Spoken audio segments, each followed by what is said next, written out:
En 1968 se desarrolló un movimiento estudiantil que dejó una huella indeleble en la historia del país.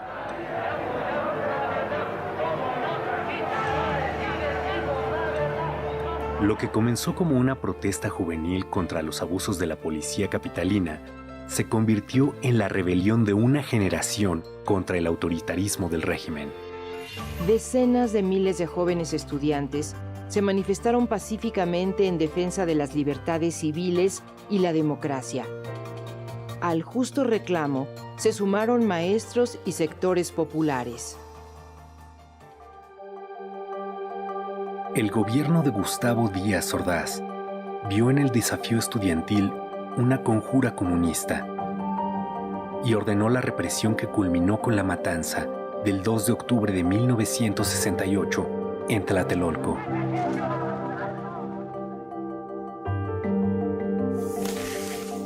El movimiento inició el 22 de julio, tras una pelea entre estudiantes de la Vocacional 5 y de la preparatoria Isaac Ochoterena en la Ciudadela, que fue reprimida por granaderos.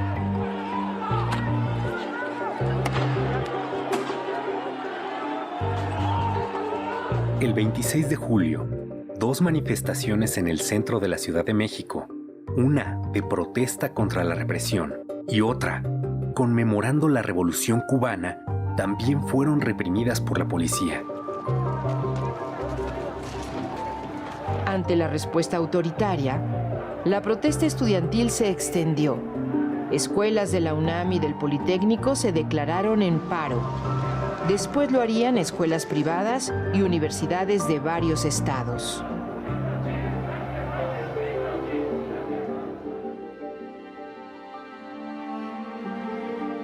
Luego de la primera manifestación masiva, el presidente Díaz Ordaz ordenó el 30 de julio la intervención del ejército.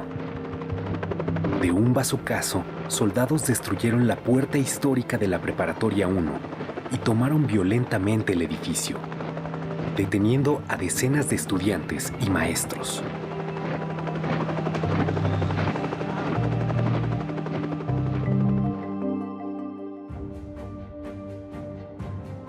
El rector de la UNAM, Javier Barros Sierra, asumió una actitud ejemplar. Defendió la autonomía universitaria, condenó la represión y promovió una solución dialogada al conflicto. El 1 de agosto encabezó una manifestación de duelo por los estudiantes caídos y contra la violación a la autonomía.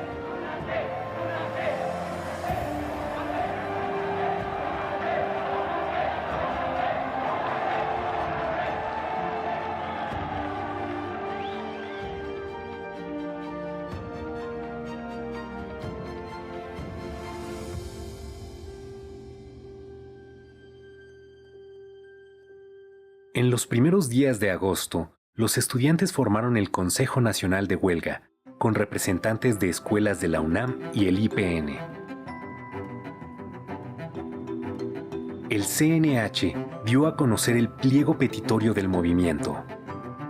Libertad a los presos políticos. Derogación del delito de disolución social del Código Penal. Indemnización para los familiares de muertos y heridos. Desaparición del cuerpo de granaderos y destitución del jefe de la policía. Los estudiantes demostraron una enorme creatividad. Las brigadas se multiplicaron por calles, mercados, jardines, plazas públicas y generaron una enorme simpatía entre la población. Fue el primer movimiento social en el que participaron miles de mujeres que rompieron los estereotipos de la sociedad tradicional y fueron protagonistas de una lucha por un país más libre.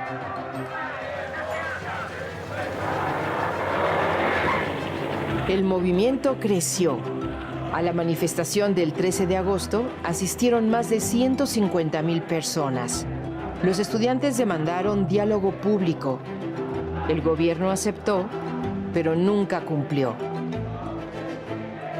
El movimiento estaba ganando la batalla de la opinión pública a pesar de la campaña en contra por parte de la prensa, radio, televisión y de todo el aparato de Estado.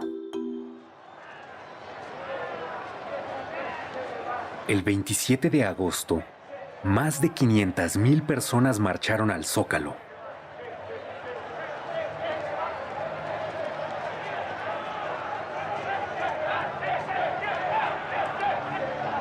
El 1 de septiembre, con el aval del Congreso, el presidente Díaz Ordaz anunció que tomaría medidas para imponer el orden. En respuesta, los estudiantes realizaron una marcha del silencio.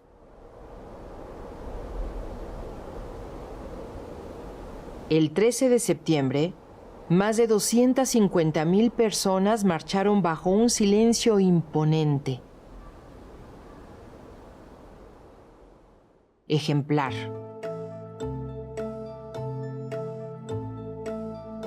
El gobierno canceló toda negociación y decidió optar por la fuerza para acabar con el conflicto.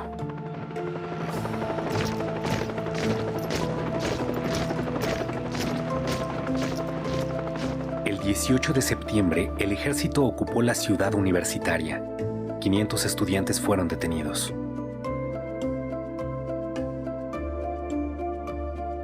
El 23 de septiembre se tomó violentamente el casco de Santo Tomás y la Vocacional 7 de Tlatelolco, venciendo la tenaz resistencia estudiantil.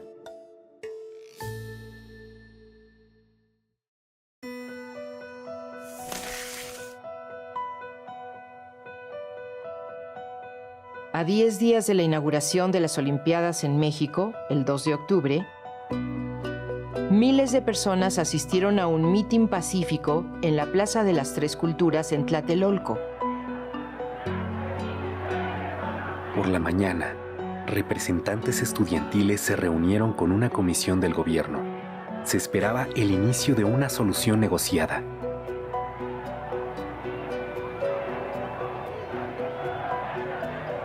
Pero Díaz Ordaz ya había decidido acabar con el movimiento y dio la orden al Estado Mayor Presidencial, a un cuerpo de élite militar, el Batallón Olimpia, a unidades del ejército, a la policía, de reprimir a los manifestantes. Desde horas antes, francotiradores oficiales se apostaron en los edificios que rodeaban la plaza. Poco después de las 6 de la tarde, un helicóptero lanzó 2 bengalas. Fue la señal para que las tropas avanzaran sobre la plaza a bayoneta calada. Los miembros del Batallón Olimpia aparecieron en el edificio Chihuahua, donde estaba la tribuna y se encontraban los dirigentes del movimiento. El objetivo declarado era detenerlos. Sin embargo, otro grupo del Batallón Olimpia disparó desde las alturas contra sus propios compañeros, contra los militares y civiles que ocupaban la plaza.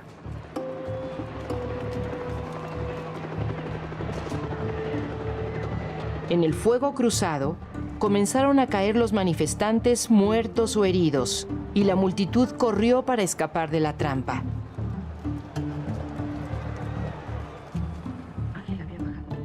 Fue una sangrienta masacre en la que murieron estudiantes y población civil, incluidos niños que asistieron al mitin. La versión oficial reconoció 38 civiles muertos, un niño y 4 soldados, y culpó a los estudiantes de provocar la violencia. El periódico inglés The Guardian realizó una investigación y publicó que 325 personas fueron asesinadas ese día. Los heridos se contaron por centenares y por miles los detenidos, muchos de ellos torturados. Los líderes del Consejo Nacional de Huelga fueron recluidos en la cárcel de Lecumberri y el Poder Judicial los juzgó como terroristas. El 2 de octubre se cometió un crimen de Estado contra los estudiantes y el presidente Gustavo Díaz Ordaz asumió toda la responsabilidad. Asumo íntegramente la responsabilidad personal, ética, social, jurídica, política e histórica por las decisiones del gobierno en relación con los sucesos del año pasado.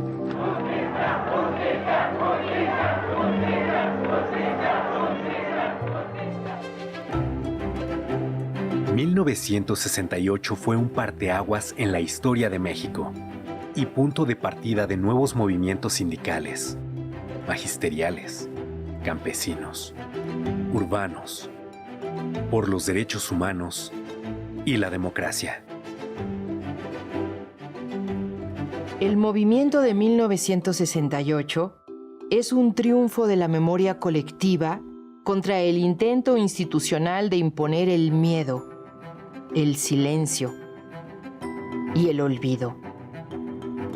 Venció la esperanza, el ideal de un futuro democrático, de libertad.